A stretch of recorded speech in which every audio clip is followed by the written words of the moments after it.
नमस्ते बच्चों। इस वीडियो में हम निराला जी की दूसरी कविता अट नहीं रही है का अध्ययन करेंगे। तो इसमें कवि ने फाल्गुन माह की जो सुंदरता है उसके कहीं भी नहीं समाने की बात कही है। फाल्गुन माह हिंदी महीनों में अंतिम 12वां महीना होता है। जिस तरह अंग्रेजी माह में दिसंबर का महीना अंतिम महीना होता है, उसी प्रकार हिंदी माह का अंतिम महीना फाल्गुन का महीना होता है। यह महीना लगभग फरवरी अंत में और मार्च के मध्य तक रहता है। इस महीने में न अधिक सर्दी होती है, न अधिक गर्मी होती है। मौसम बहुत सुहावना होता है। हर तरफ हरियाली फैली रहती है। पेड़ों पर नए पत्ते आ जाते हैं, नए फूल आ जाते हैं। इसलिए यह जो महीना होता है ये मादकता से परिपूर्ण होता है। इसी महीने में प्रेम और भाईचारे को बढ़ाने वाला होली का त्योहार भी मनाया जाता है तथा ऋतुराज बसंत भी इसी माह में होता है। तो इसलिए इस महीने की जो सुंदरता है वो बहुत अधिक होती है और इसकी सुंदरता में कवि का मन बहुत अधिक समा गया है। यानी कि कवि बहुत अधिक प्रसन्न हो गए हैं बसंत इसकी फाल्गुन माह की मादकता को देखकर, इसकी हरियाली को देख करके। और उन्होंने ऐसा कहा है कि फाल्गुन महीने की जो सुंदरता है वो कहीं भी समा नहीं पा रही है। इस कविता में कवि ने फाल्गुन महीने का मानवीकरण किया है और उन्होंने कविता में वर्णन करते हुए बताया है कि अट नहीं रही है आभा फाल्गुन की, तन सट नहीं रही है। अट नहीं रही है और सट नहीं रही है का मतलब है समा नहीं पा रही है, यानी प्रकृति में कहीं भी नहीं समा पा रही है। क्या नहीं समा पा रही है? फाल्गुन माह की सुंदरता। यानी कि फाल्गुन महीने की सुंदरता इतनी अधिक है कि वो प्रकृति में कहीं भी समा नहीं पा रही है। कहीं सांस लेते हो घर घर भर देते हो। यानी कवि ने कहा है कि फाल्गुन महीने में हर तरफ इतनी हरियाली रहती है, पेड़ों पर इतने फूल लगे होते हैं, नए पत्ते होते हैं, जिसकी वजह से कवि ने कहा है कि मानो प्रकृति सांस भी लेती है तो घर घर भर देते हो। यानी कि अपनी खुशबू से पूरे घर भर देती है, अपनी खुशबू सर्वत्र फैला देती है। क्यों कर देती है प्रकृति ऐसा? क्योंकि इस महीने में, फाल्गुन के महीने में सर्वत्र हरियाली होती है, पेड़ों पर नए पत्ते व नए फूल लगे होते हैं। इस कारण कवि को ऐसा अनुभव हो रहा है कि मानो प्रकृति जब सांस भी लेती है तो सब जगह उसकी खुशबू फैल जाती है। उड़ने को नभ में तुम पर पर कर देते हो।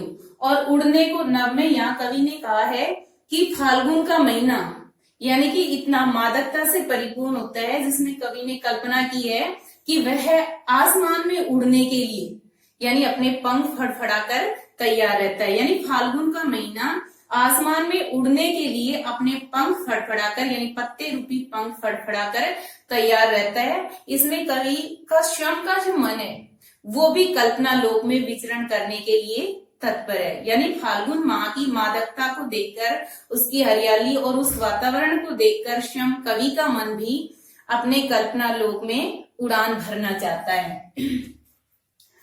आंख हटाता हूं तो हट नहीं रही है। और किससे आंख हटाना चाहता है कवि? कवि कहता है कि मैं उस प्राकृतिक सौंदर्य से, फाल्गुन माह का जो प्राकृतिक सौंदर्य फैला हुआ है उससे यदि अपनी आंख हटाना चाहता हूँ, उससे यदि मैं अपनी नजर दूसरी तरफ करना चाहता हूँ तो मेरा मन नहीं करता। यानी कि उस सौंदर्य में कवि रम गया है और उससे दूसरी तरफ वह अब चाहकर भी अपना ध्यान नहीं कर पाता। पत्तों से लदी डाल कहीं हरी कहीं लाल। और पत्तों से युक्त यानी नवीन पत्तों से युक्त जो पेड़ों की डालियां हैं वो कहीं हरे रंग की दिखाई देती हैं तो कहीं लाल रंग की दिखाई देती हैं, क्योंकि इसी महीने में जो पतझड़ ऋतु है उसके पश्चात पेड़ों पे नए पत्ते आ जाते हैं। इसलिए जो पेड़ों की डालियां हैं वो कहीं हरे पत्तों से युक्त तो कहीं लाल फूलों से युक्त दिखाई देती हैं। कहीं पड़ी है उर्मे मंद गंध पुष्पमाल। पुष्पमाल का मतलब होता है फूलमाला। और कहीं प्रकृति के हृदय पर कहीं पड़ी है उर्मे, उर्मे मीन्स हृदय पर, यानी कि कहीं प्रकृति के हृदय पर मंद धीमी गंध वाले फूलों की मालाएं पड़ी हुई है। यानी कि कहीं प्रकृति में जो मंद गंध वाले फूल हैं वो खिले हुए होते हैं, उनको देखकर कवि ने ऐसा अनुभव किया है, ऐसा मानना है कि वो फाल्गुन महीने के हृदय पर पड़ी हुई मंद गंध से युक्त फूल मालाएं हैं। पाट पाट शोभा श्री पट नहीं रही है। पाट पाट का मतलब होता है जगह जगह, यानी कि फाल्गुन महीने में जो हर जगह या जगह जगह जो शोभा श्री फैली हुई है वो पट नहीं रही है। पट नहीं रही है का मतलब है कहीं भी समा नहीं पा रही है। एक बार फिर से इसको देखते हैं। अट नहीं रही है आभा फाल्गुन की, तनसट नहीं रही है। इस कविता में कवि ने फाल्गुन महीने की सुंदरता का वर्णन करते हुए कहा है कि फाल्गुन महीने की सुंदरता अट नहीं रही है, यानी प्रकृति में समा नहीं पा रही है। फाल्गुन की तन सट नहीं रही है। सट नहीं रही है का मतलब भी समा नहीं पाना ही होता है कि फाल्गुन महीने की सुंदरता इतनी अधिक है कि वो प्रकृति में कहीं भी समा नहीं पा रही है, क्योंकि फाल्गुन का महीना हरियाली से और मादकता से परिपूर्ण होता है। इसलिए कवि ने ऐसी कल्पना की है कि फाल्गुन महीने की जो सुंदरता है वो प्रकृति में कहीं भी समा नहीं पा रही है। कहीं सांस लेते हो घर घर भर देते हो, और कवि ने ऐसा अनुभव किया है, ऐसी कल्पना की है कि मानो प्रकृति जब सांस भी लेती है तो घर भर को किससे भर देती है? अपनी खुशबू से भर देती है। क्यों भर देती है? क्योंकि पेड़ों पर नए पत्ते लगे होते हैं, नए पुष्प खिले होते हैं। इस कारण कवि ने ये कल्पना की है कि प्रकृति जब सांस भी लेती है तो वो घर भर में यानी कि पूरे वातावरण में अपनी खुशबू फैला देती है। उड़ने को नभ में तुम पर कर देते हो, और कवि ने माना है या कल्पना की है कि इस महीने में यानी कि इस जो फाल्गुन का महीना होता है इसमें प्रकृति या ये जो फाल्गुन का महीना है ये आसमान में उड़ने के लिए अपने पत्ते रूपी पंख फड़फड़ाकर लालायित रहता है। साथ ही कवि मन भी इस मोहक जो वातावरण है इसमें इतना अधिक लिप्त हो गया है, फाल्गुन महीने की मादकता में इतना अधिक लिप्त हो गया है कि कवि का मन भी कल्पना लोक में उड़ान भरना चाहता है। आंख हटाता हूं तो हट नहीं रही है, और कवि यदि इस प्राकृतिक सौंदर्य से आंख हटाना भी चाहता है, यदि अपना ध्यान दूसरी तरफ करना भी चाहता है तो वह चाहकर भी ऐसा नहीं कर पाता है। पत्तों से लदी डाल, यानी कि विभिन्न पेड़ों पर जो लगे हुए पत्ते हैं उनसे लदी हुई, उनसे युक्त जो डालें हैं वो कहीं हरे रंग की दिखाई दे रही हैं तो कहीं लाल रंग की दिखाई दे रही हैं। पेड़ों पर जो पत्ते लगे हैं उनसे युक्त जो पेड़ों की डालियां हैं वो कहीं हरे रंग की दिखाई दे रही हैं तो कहीं लाल रंग की दिखाई दे रही हैं। कहीं पड़ी है उर्मे मंद गंध पुष्पमाल, और कहीं पेड़ों के हृदय पर यानी प्रकृति के हृदय पर या फाल्गुन माह के हृदय पर जो मंद गंध धीमी गंध वाले पुष्पों की मालाएं पड़ी हुई हैं यानी बिखरी हुई हैं।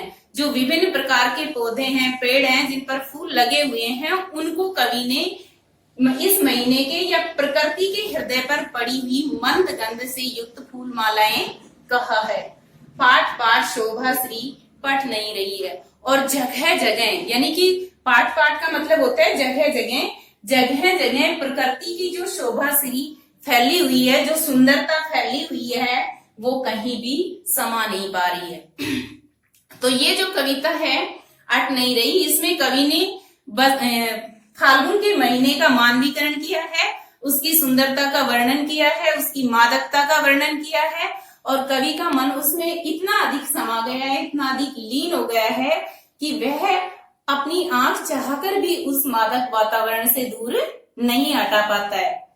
अब इसके शब्दार्थ हैं अट समाना, आभा चमक, नभ आकाश, उर हृदय, पाट पाट, पाट पाट का मतलब होता है जगह जगह, पुष्पमाल, पुष्पमाल, पुष्पमाल होता है फूलमाला, शोभाश्री, शोभाश्री होता है सौंदर्य से भरपूर, और पट समाना तन शरीर, षट समाना।